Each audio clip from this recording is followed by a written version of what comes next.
Aneh, seorang oposan seperti Benny Kaharman mempunyai narasi yang ngawur, asal jeplak, dan menyakitkan hati.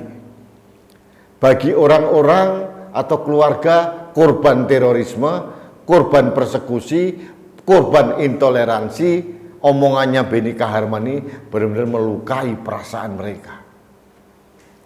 Ini politikus yang tidak mempunyai empati.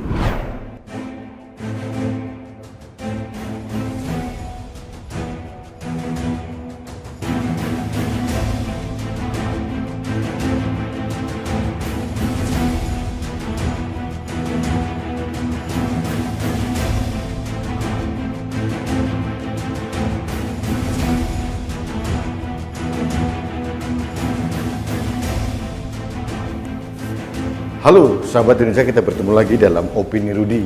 Sahabat Indonesia, agak menggelikan. Beberapa hari yang lalu ada cuitan dari Wakil Ketua Komisi 3 DPR RI dari fraksi Demokrat, Benny Kabur Harman atau Benny Kaharman.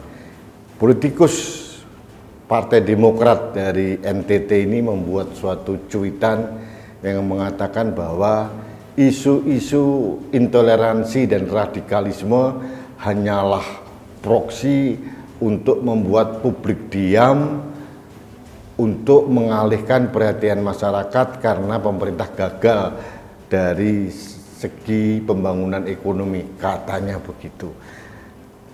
Ini sebetulnya sudah merupakan tuduhan serius dari politikus Partai Demokrat, bahwa seolah-olah isu-isu tentang radikalisme, terorisme, dan intoleransi seolah-olah ini merupakan settingan pemerintah Presiden Jokowi. Ini tuduhan serius. Benny Kabur Harman berusaha kabur dari kenyataan bahwa pada kenyataannya memang tumbuh subur kelompok-kelompok intoleran. Saya tidak tahu kenapa Benny Kabur Harman ini mencoba menyelamurkan kenyataan bahwa ada ormas-ormas seperti FPI zaman dulu, Front Pembela Islam, yang jelas-jelas kelompok intoleran. Dan kelompok-kelompok seperti ini berjamur di mana-mana melalui pengajian-pengajian ustadz. Dan kalau kita lihat di media sosial, bibit-bibit intoleransi itu sudah marak di mana-mana. Kalau seorang Benny Kabur Harman tidak melihat realitas seperti ini, bagi saya orang ini aneh bin ajaib. Dia seolah-olah masuk di ruang hampa, ruang tertutup yang kedap informasi dari luar. Apakah begitu? Isu radikalisme jelas ada. Terorisme terjadi juga. Sebagai contoh yang paling hangat terjadi hari Minggu tanggal 31 Oktober 2021 di Majalengka, Jawa Barat. Seorang pendakwa agama yang sedang menjelek-jelekan pemerintah kemudian dihentikan atau dihardik oleh atau kepala desa. Apa yang terjadi? Besoknya si kepala desa itu malah dipersekusi oleh kelompok-kelompok yang merasa bahwa ustadz itu tidak boleh dihentikan ceramahnya, tidak boleh diinterupsi. Ustadz seolah-olah boleh ngomong apa saja, termasuk menjelek-jelekan pemerintah.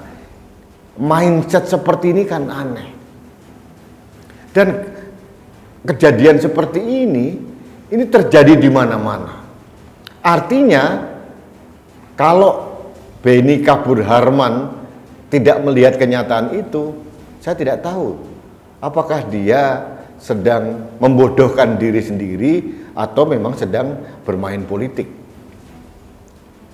Kita tahu dengan nyata bahwa Partai Demokrat itu berseberangan dengan Presiden Jokowi. Apapun yang dilakukan oleh pemerintah, apapun polisi dari Presiden Jokowi selalu dianggap salah, selalu diambil sisi-sisi negatifnya. Itulah Partai Demokrat. Tidak apa-apa. Ini keniscayaan dalam demokrasi, selalu ada oposisi. Tapi harusnya dibangun oposisi yang cerdas, bukan oposisi yang ngawur seperti Benika Harman. Kalau sekarang ekonomi kita mungkin sedang menurun,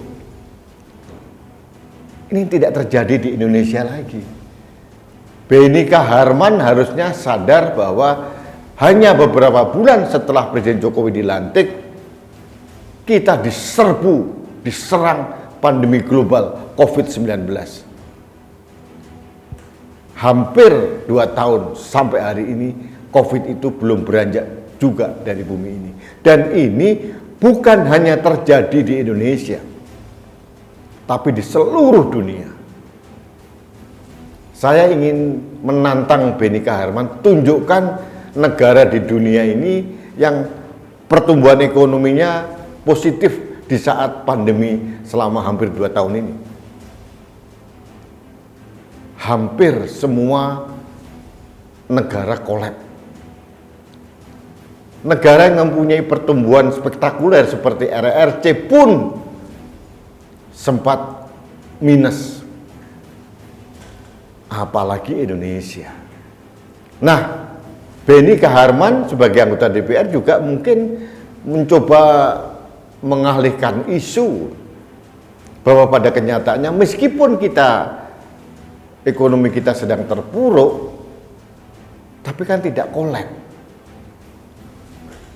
Karena apa? Karena fondasi ekonomi kita kuat.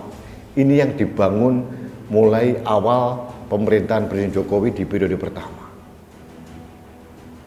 Katakanlah kalau misalkan Presiden Jokowi tidak berbuat apa-apa, hanya meneruskan gaya kepemimpinan bosnya Benika Harman, SBY, ya kita sudah kolaps, ambruk berkeping-keping. Jadi sahabat Indonesia, aneh seorang oposan seperti Benika Harman mempunyai narasi yang ngawur, asal jeplak, dan menyakitkan hati bagi orang-orang atau keluarga korban terorisme, korban persekusi, korban intoleransi. Omongannya Benika Harman ini benar-benar melukai perasaan mereka. Ini politikus yang tidak mempunyai empati. Harusnya politikus, meskipun dia oposisi sekalipun, harus berpihak pada masyarakat atau rakyat. Benika Harman harus realistis bahwa dalam kondisi sekarang ini, pada saat demokrasi dibebaskan sebebas-bebasnya seperti sekarang, yang terjadi intoleransi baik verbal maupun tindakan marak di mana-mana. Radikalisme sama, baik dari verbal maupun baik pemikiran maupun dalam bentuk aksi, banyak di mana-mana. Terorisme juga ada. Untung kita masih mempunyai garda pemberantasan terorisme, Densus 88 dari Polri. Kalau tidak, apa jadinya negara ini? Jadi sahabat Indonesia, saya ingin mengkritisi atau membuat kontra opini dari apa yang dikatakan Benika Harman. Memang Benika Harman ini mencoba kabur dari kenyataan, mencoba menyesatkan opini publik, mencoba menutupi kenyataan. Tapi ini keniscayaan, tapi menurut saya ingin menyarankan kepada siapapun yang mempunyai pilihan menjadi oposisi, jadilah oposisi yang nasionalis, yang NKRI, yang Pancasila, yang merah putih. Jangan oposisi yang asal jeplak, asal berbeda pendapat dengan pemerintah. Dan jadilah oposisi yang cerdas, meskipun sedikit saja. Ya, ini saran saya pada Benika Harman, Wakil Ketua Komisi 3 DPR RI. Baik sahabat Indonesia, demikian kontra opini saya terkait dengan opini dari Benika Harman. Kita harus realistis bahwa pemerintah di bawah Presiden Jokowi sedang menggeliatkan kehidupan masyarakat untuk bangkit kembali, untuk melakukan recovery, menggeliat kita bertumbuh, insya Allah 2 atau 3 tahun ke depan ekonomi kita stabil kembali.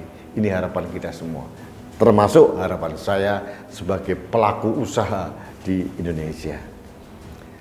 Baik sahabat Indonesia, terakhir tetap saya mengingatkan Anda, harapan saya bahwa Anda sekeluarga sudah mendapatkan vaksin COVID-19. Tapi meskipun Anda sudah mendapatkan vaksin COVID-19 yang pertama dan yang kedua, tidak boleh terlalu euforia atau terlalu percaya diri, tetap dalam berkegiatan menggunakan masker sebagai salah satu tindakan 5M yang harus kita lakukan. Karena masker saya melindungi Anda, masker Anda melindungi saya, masker kita melindungi Indonesia. Salam satu Indonesia, salam budaya Nusantara, salam toleransi, salam sehat untuk Indonesia.